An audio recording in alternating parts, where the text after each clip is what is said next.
Good morning, Team Alabama. We're going to start Chapter 2 in Stuck in Neutral. Please find it on Epic Reads. Open your Google Doc to your facts about the book. At the top of your Google Docs, you might want to put Stuck in Neutral Facts, and you'll number each one, and each of those will be a complete sentence. So, in looking back at what we read in Chapter 1, we learned that our main character is Sean McDaniel, and he's 14 years old. He has a brother named Paul and a sister named Cindy. And we learned some other things about him, that he is somebody who struggles.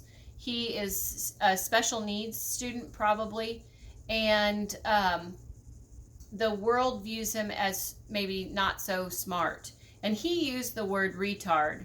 And we're not going to use that word when we read. I may just say the R word. I just don't think it's very kind to others. And so we're going to start on Chapter 2 today. The deal is, I have cerebral palsy, CP. CP is not a disease, it's a condition. When I was born, I got brain damaged. A tiny blood vessel burst inside my head, and as luck would have it, this blood vessel was in exactly the 100% perfectly wrong spot. I don't know enough about the brain to be able to say where in my brain this injury happened, frontal lobe, cerebral cortex, but wherever it was, it wiped out my muscle control. I can't control any of my muscles, not my fingers, my hands, my left foot, my stomach, my tongue, my throat, my butt, my eyelids, none of them. Not a one. So when the psychologist said, "Who was George Washington?" I can't tell him what I know. From the dollar bill to the cherry tree, from the revolution of the colonists against the British, to the father of our country, from his wooden teeth to him knowing Thomas Jefferson, to anything. When I am asked about the old, the dead, the first pres, all I can do is sit there and drool if my drool functioning is running, or whiz in my pants if the pant whizzing gear is engaged, or go ah if my vocalizing program has clicked in. Nobody has ever said to me, "Blink your eyes twice if you understand me," or tried to teach me Morse code so that I could control my neck muscles. I might bang out something like, "Howdy, I remember everything I hear, so would you mind playing a little rock and roll?" Nobody has ever held my hand over a Ouija board or drawn letters with their fingers on my chest. Okay? There's a vocab word for you, Ouija board. How many of you know Ouija board? That's on page 7. Nobody's ever tried any of these Hollywood movie techniques or making contact. They think that I'm too far gone for that. But the fact is, none of these things would work anyhow. They wouldn't work for me because I can't control any of my muscles. I've never been able to, and I know that I never will. My brain just can't do it, period. Blink your eyes if you understand. Well, if I could, I would. I'm trying, like I've tried 10 million times before. And it doesn't work. I can't control my blinks. Bounce your head if you want some chocolate cake. I'd love some chocolate cake. But not only can I not bounce my head, I can't even chew the cake if you shove some into my mouth. I have to just let it sit there and kind of melt into chocolate mush and wait for a swallow reflex to kick in. Swallowing, breathing, flinching, and getting all brainstem functions happen to me, but I can't make them happen. I am in a wheelchair. I can't talk. I can't control my eyes in any way that does me any good, like to read a book or something. First off, I can't hold the book or turn the pages, but even if I could use my hands, my eyes go where they want to go. I can't control them. A lot of the time, luckily, my eyes do focus on stuff and manage to soak up what they're looking at. But it's like my eyes have little minds of their own. I can't will them to pay attention. 1 second I'll be looking at something, and the next moment my eye muscles will decide that a smudge on the wall is where I should be looking, and that'll be that. So can he control where he looks? I don't think so. I do know how to read. My sister Cindy taught me when I was 7 years old. It's a good fact you could be writing down in your Google Doc. Sister Cindy taught him how to read when he was 7. So good readers are always learning new things about the character, and it helps us to write those things down, especially when we get into those harder content area classes. Like if we're in biology and we're studying something new, we write down things as we read because that helps us. Okay, so what we know about him. Sister Cindy taught him to read when he was 7 years old. I'd sit there looking retarded, and Cindy would play Special Education Teacher of the Year, and she'd point to letters and sound them out and show me simple sentences, reading the words slowly, like her teacher must have once read them to her. And when I flip around and vocalize and do my number, she'd scold me, and then she'd repeat her lessons. Cindy was playing, but I was learning. I picked up reading from Cindy playing school with me, and through remembering sounds and listening to words spoken as I saw them written down, like on the TV screens, video credits and in real life, and from signs of every type like motel, M-O-T-E-L, which taught me M-O-T-E-L to S-T-O-P, which taught me stop. Reading is easy once you catch on that every letter just stands for a sound. And once you get that, then the letters on magazine covers and billboards and those just floating across the sky, pulled by an airplane or flashing from the Goodyear blimp, all turn into sounds. Sounds to letters, letters to words, words to sentences. Reading. Of course, nobody knows that I can read. Like the captain says in Cool Hand Luke, what we have here is a failure to communicate. In my case, that's kind of like calling the Grand Canyon a pothole. You'd be surprised how much stuff you can learn and remember when you haven't got anything else to do with your time. My main teachers in life are the TV, the car radio, listening to Paul and his friends, and Cindy and her friends. Eavesdropping on one side of the phone, every phone conversation anybody in my family ever has. Reading bits and pieces of newspapers, magazines, and books left open on nearby tables and chairs or couches, and catching glimpses of reader boards and billboards and 1,000 other pieces of written, spoken, seen, heard info from the world. Maybe for somebody who doesn't remember every sound they ever hear, all these things wouldn't mean that much. But I do remember everything. Nothing that ever comes into my head ever gets out again.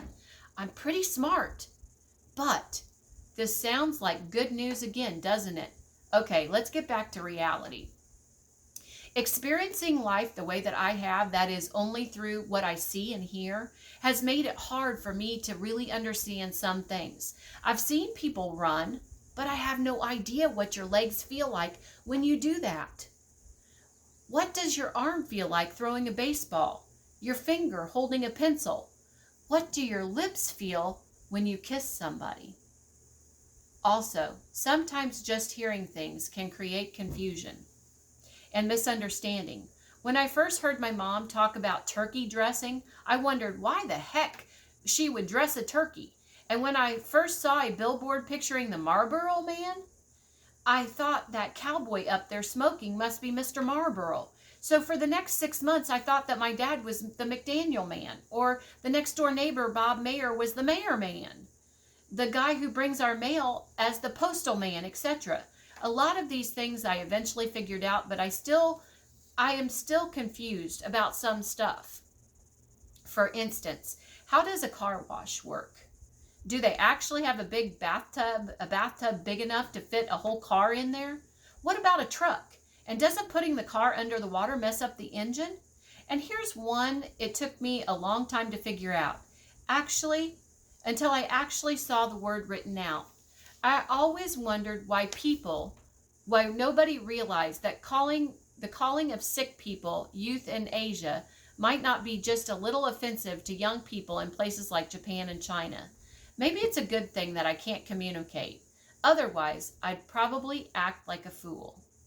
Okay, guys, grab that Google Doc. Let's add some new things. What are some new things we just learned about our character? Add those now to your Google Doc.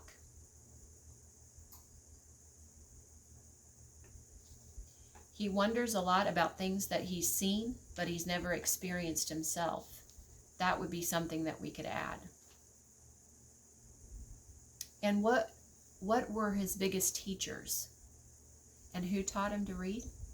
Those are all things that we could add as facts. We should be getting close to maybe 10 facts now, and we're only on page 11. So as we read, we remember to write down things that we are learning about the story. Those are our facts. And they're incomplete sentences. We start with a capital, we end with a period. Cindy taught Sean to read, period. Okay? And then there are some questions that we might want to know. Maybe some other things that we're wondering. Okay? So good readers ask themselves questions as they read. So one of those questions we might say right now is, what else did Cindy teach him? Has she taught him anything else that's important? Has Paul taught him anything? Okay, we only need 10 questions for our story as we continue to ask questions. And we'll come up with some more as we read. Page 11. I don't like to feel sorry for myself, but I'm aware of the trouble my condition has put on my family, and I can't help but feel sorry for them. They've all handled it in different ways. My mom is very loving and patient, and my sister a lot like my mom. My brother gets impatient and angry sometimes. I wish I could communicate with them to tell them what my life is really about, but I can't. My condition changed all their lives, and it hurt everyone. Thinking about that is one of the few things that can really bum me out, so I try not to think about it much. I do sometimes wonder what life would be like if people, even one person, knew that I was smart and that there's an actual person hidden inside my useless body. I am in here. I am just sort of stuck in neutral. If I think about it too much, I can get real nutso. My mom, Lindy, still talks to me as if I were a newborn baby or an idiot. She can't know that I understand everything she says to her friends when they drop by for a visit, to visit her, and when she's chatting with them on the phone. Everything she says to Cindy and Paul, everything she says, period. So my contact with her is limited to goo goo baby boy, go you big baby boy, boogie woogie googie snoogie. You know, sweet baby talk.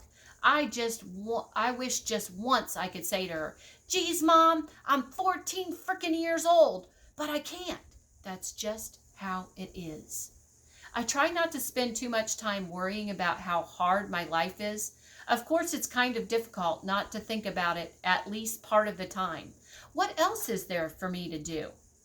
For the most part, though, I just live and try not to, gritch is what we're going to call it. But it starts with B. Gritch, gripe and witch. To myself too much about the bad news stuff in my life. Gritching doesn't change anything. Griping and... Is it frustrating being trapped inside a useless body? Of course it's frustrating. Have I ever felt frustrated? Heck yes. But what am I supposed to do? Getting crazy doesn't help. In fact, I figured out a long time ago that the crazier I get, the worse it feels. There is one final bad news punchline in my life. The bad news is complicated, difficult to explain. In a nutshell, it's that I am pretty sure that my dad is planning to kill me. It's a great fact there. Sean's dad is planning to kill him. The good news is that he'd be doing this out of his love for me. The bad news is that whatever the wonderfulness of his motives, I'll be dead. End of chapter 2. Okay, so what are some new things that we know now? Sean's dad may be trying to kill him. Okay? And his mom talks baby talk to him, and it kind of annoys him. Those are all facts we can add. Now let's think about some questions. What are some questions you have about this book? Is Dad really going to kill him? Write that down under the questions. We need 10 questions about this book. Does Dad kill him? How does he kill him? Does somebody try to stop him? I don't know. But good readers always ask themselves 2 questions. What is it I just learned? What did I hear? What's new information to me? And then the second thing that we ask are questions. Like our mind keeps running. What are some new things I want to know about Sean? What do I want to know about his brother and his sister and his mom? Those are always things like reading should be like seeing a movie in your mind of the book and then asking yourselves questions. And then you read on to find out the answers to it. So we're going to talk a little bit about an autobiography. Auto means self.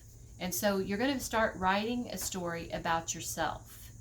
And right now, what I really want you to do is I want you to think about, okay, what's unique about me? I want you to write a little paragraph about my family, okay? My family consists of, for me, I have 5 children. And so I would write, hi, my name is Amy Dishman, and I have 5 children. And tomorrow I'll share my template with you for an autobiography. And then you'll be able to start your template for your autobiography, and that'll be in another Google Doc. But I'll show you how to write a 6-paragraph essay, because that's something we're going to get really good at all through the year. We'll be super great at writing a 6-paragraph essay, and that's something that you'll do for the rest of your life. If you ever have to write a report about somebody in social studies or in science, you'll set it up just like you do in this 6-paragraph essay. And we're going to do our first one, and it's going to be about yourself, about you. Okay, so I would say, hi, my name is Amy Dishman, and I have 5 children. They are Tate, Tegan, Tannen, Tynan, and Tice. Yes, I really do have 5 children. And tomorrow I'll show you a picture of those 5 children. So for today, have a great day.